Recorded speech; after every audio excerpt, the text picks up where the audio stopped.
Sir जैसे कि आपने बताया कि मोनार्की में सिर्फ राजा legal owner of the land होता है, तो फिर जमींदार, जागीरदार, मनसबदार ये लोग क्या ओनर नहीं होते थे लैंड के?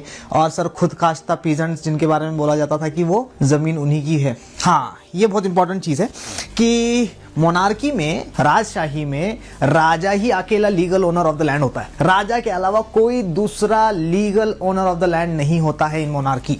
राजशाही में राजा के अलावा किसी और की जमीन नहीं होती। जिस भी बंदे के पीछे दार लगा हुआ है, चाहे वो जागीरदार हो चाहे वो जमींदार हो, he is only the holder of the land, he is not the owner of the land. जमीन की देख रेख करना या जमीन से रेवेन्यू कलेक्ट करना और जमीन का ओनर होना दो अलग अलग चीजें। तो जागीरदार हो, जमींदार हो, they were not the owners of the land. दूसरी इंपॉर्टेंट चीज, बहुत सारे लोग कहते थे कि उस टाइम पीरियड में भी हमारे खेत होते थे, आज भी हमारे खेत है इसी जगह पर।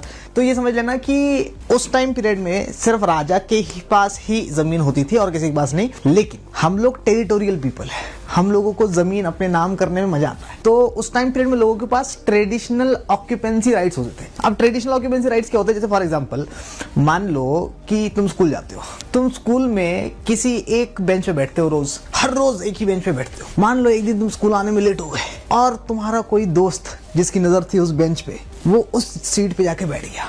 इतने में तुम पहुंच गए, तुमने देखा और तुम्हारी उसके साथ लड़ाई हो गई, दे धनाधन। हाँ ना, टीचर आता है इतने में और टीचर आके बोलता है क्यों लड़ाई कर रहे हो तुम लोग? तो तुम बोलते हो सर मेरी सीट पे बैठ गया जी, ये मेरी सीट है जी। क्या स्कूल वालों ने तुम्हें सीट भेज दी? क्या वो बेंच तुम अपने घर से लेके आए? नहीं ना। लेकिन तुम एक ही जगह पर रोज बैठ बैठ के ये प्रूफ कर रहे हो कि ये मेरी जगह है। और जब टीचर बाकी लोगों से पूछेगा कि इन दोनों में से कौन सही है, तुम लोग बोलोगे सर ये ठीक है जी, ये इसी की सीट है। तुम्हारे पास ट्रेडिशनल ऑक्यूपेंसी राइट्स है उस एरिया के, लेकिन तुम्हारे पास ओनरशिप नहीं है। तो उसी तरीके से पुराने टाइम पीरियड में there were traditional occupancy rights of the farmers कि वो एक जगह पर कल्टीवेशन कर सकते हैं, लेकिन ओनरशिप राजा के अलावा किसी के पास नहीं है। देखो भाई।